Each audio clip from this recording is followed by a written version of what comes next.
안녕하세요. 아프입니다. 어떤가요? 지금 1부 강의, 2부 강의, 그리고 3부 강의를 진행하고 있는데요. 2부 강의가 좀 다소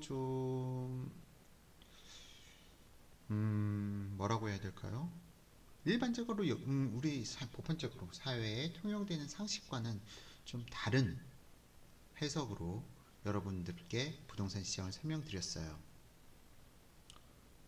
하지만 뭐 두 번째 글 올리면서도 적어드렸듯이 일반적인 것은 누구나 다 봅니다.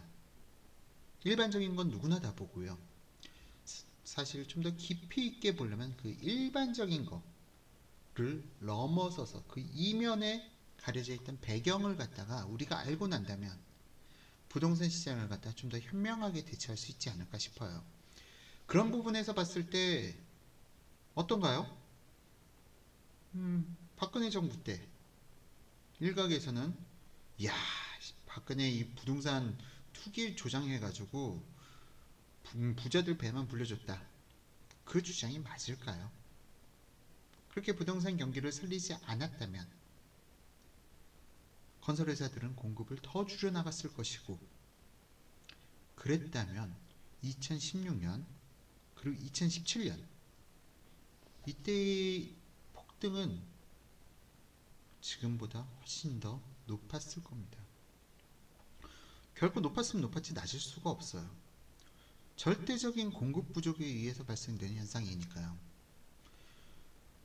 어쨌건 지금 이 현상, 사실상 박근혜 정부 때 공급을 갖다가 늘린 정책, 이 부분이 박근혜 정부에서 다 결과가 나타난 게 아니에요. 1편에서도 제가 설명을 드렸다시피 부동산을 갖다가 이제 공급이 부족해 빨리 지어야 해 라고 해서 짓는데 최소 공기 24개월이라고 말씀드렸죠. 뭐 층수 높아지고 뭐 규모가 커지면은 24개월에서 36개월까지 공기가 걸립니다. 2년에서 3년이죠. 근데 1편에서 말씀드리지 않았던 것이 한 가지 또 있어요. 부동산을 개발하려면 그 과정, 절차가 상당히 오래 걸려요. 하다못해 빈 땅에 민간 택지, 마냐나 뭐 한 1만 평 되는 필지를 갖다가 개인이 가지고 있다라고 가정했을 때 이 1만 평 되는 필지를 갖다가 개발하는데도 인허가 절차 아무리 최소하게 짧게 잡아도 12개월이 걸려요. 최소 타이트하게 짧게 잡아봤자 공공택지요. 공공택지 지정하고 토지보상하고 그 기본적으로 지구단위계 수립하는 데만 2년 3년 걸립니다. 자, 그리고 나서 땅 하고 아파트 짓는데 또 2년 3년 걸려요. 어떤가요? 그렇기 때문에 이 공급 관련돼 가지고는요, 뭐 쉽게 말씀드리기는 어렵습니다만 항상 공급 물량은 이전 정권에서 만들어 놓았던 것들이 차기 정권에서 실현된다라고 보시면 돼요. 뭐 그런 면에서 봤을 때 이 공급 물량이라는 게 해당 정권의 책임이다 라고 그렇게 얘기하기는 힘들어요. 보통 우리나라 대통령 임기가 5년인데 부동산 개발하는데 준공까지 해가지고 한 5년 걸린다라고 생각하면 돼요. 그런 의미에서 봤을 때 지금 문재인 정부의 공급 입주량은 박근혜 정부에서 만들어낸 성과라고 할 수 있겠죠. 어쨌건 자, 그럼 이제 차트를 보면서 설명을 드리도록 하겠습니다. 뭐 이게 세 번째 이 차트만 가지고 지금 뭐 거의 40분 50분 강의를 하게 되는데요. 뭐 너무 긴 기간 50년이라는 기간을 갖다가 제가 강의를 드리다 보니까 아무래도 한 개 차트로 너무 이야기가 길어지네요. 사실 이거 가지고 강의하라고 하면 2박 3일도 강의 가능해요. 2박 3일이 뭔가요? 한 달 내내 연구해도 뭐 이거 연구 다 못하죠. 50년 동안의 부동산 시장인데요. 뭐 일단 여기서 재밌는 걸 사실을 하나 알려드릴게요. 문재인 정부의 부동산 정책을 설명드리기 앞서 미리 이 부분이 언급되어야 될 필요성이 있습니다. 바로 재정비 사업, 이 부분을 빼놓고는 부동산 시장을 논하기가 어렵습니다. 재정비 사업이요? 뭐 지금 현재 설명하고 있는 파트는 아파트죠?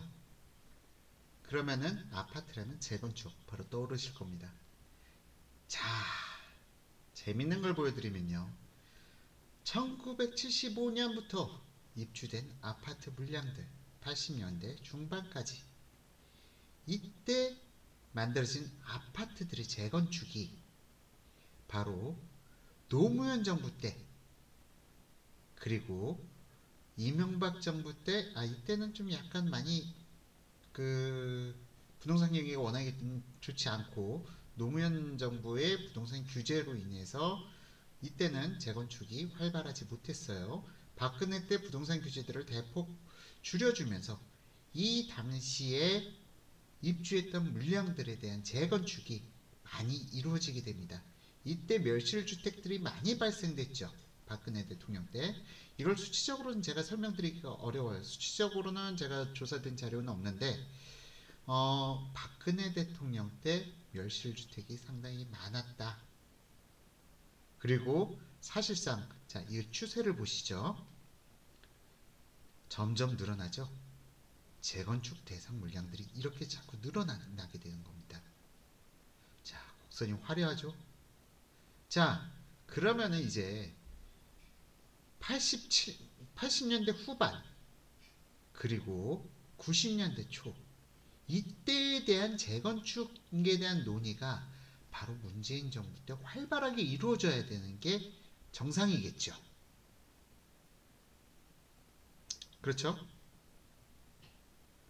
그런데 재미있는 현상은 이 기하급수적으로 늘어나는 재건축 물량에 대해서 문재인 정부에서는 안 해, 나 재건축 이란 기조를 좀 보여주고 계십니다.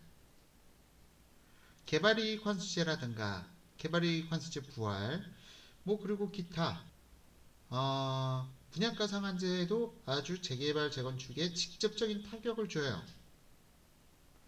그런데 그런 각종 부동산 규제들을 갖다가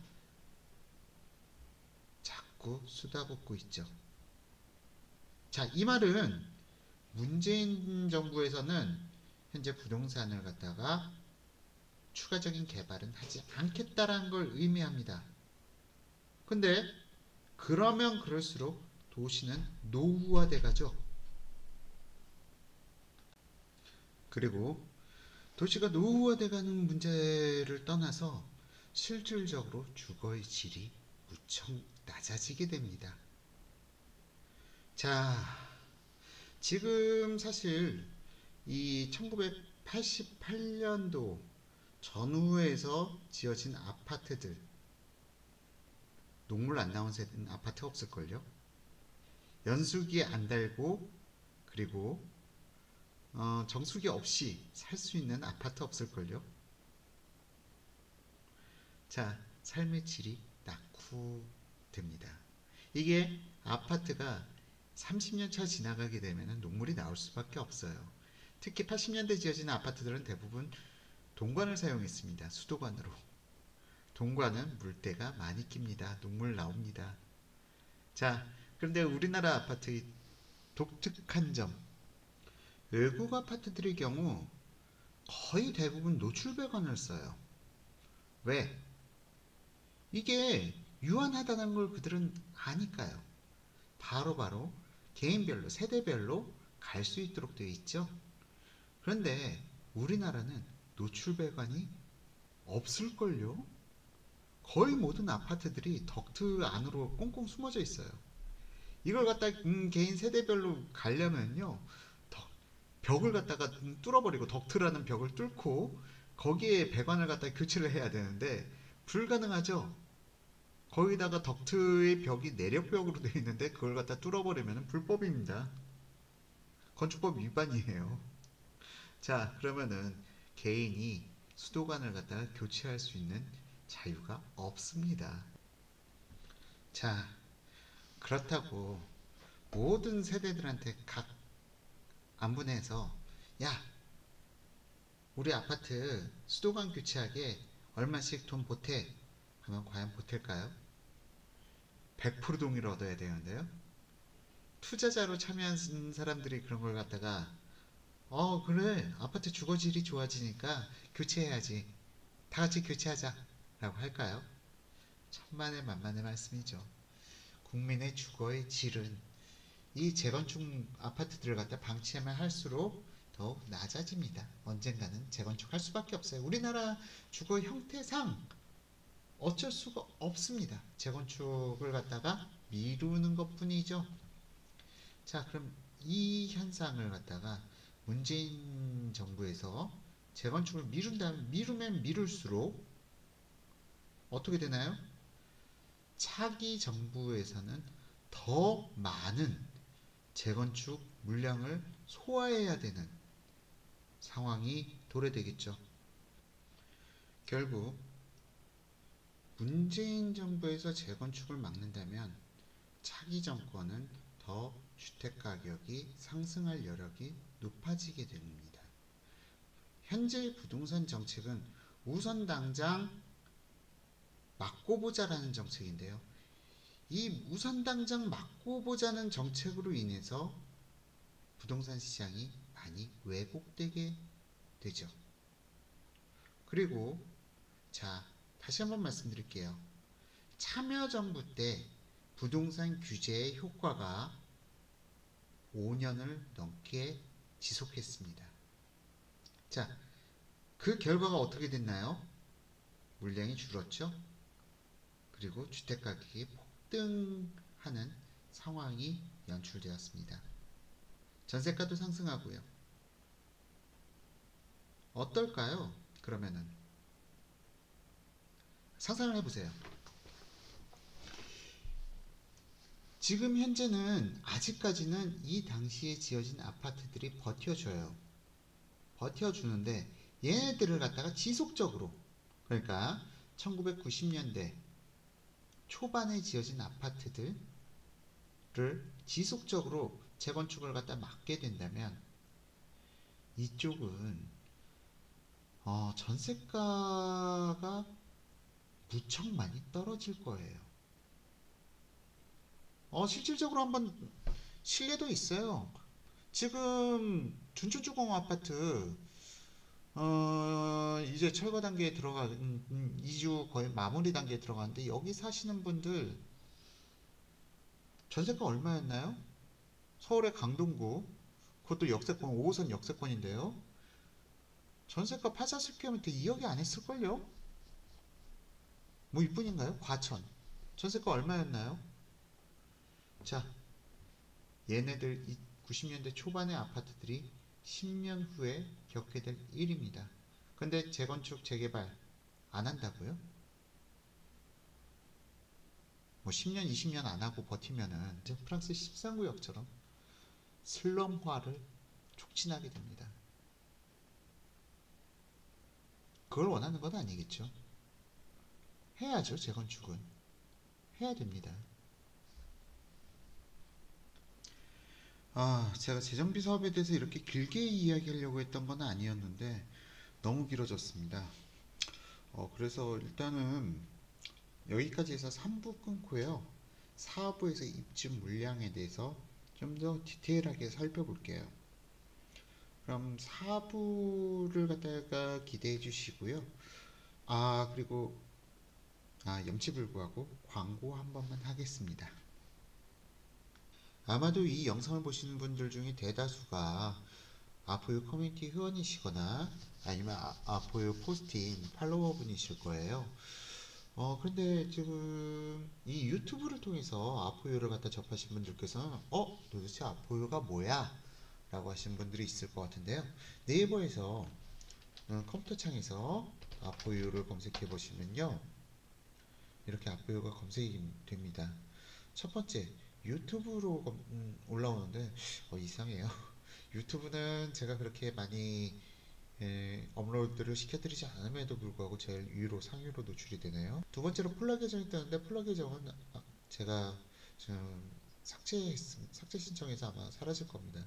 그리고 세 번째 아포요 카페가 뜨죠.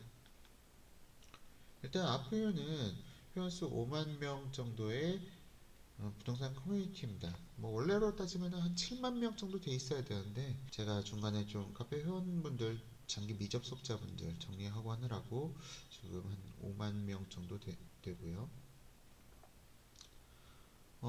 카페 외에 아포에서는 이렇게 포스팅을 운영하고 있죠.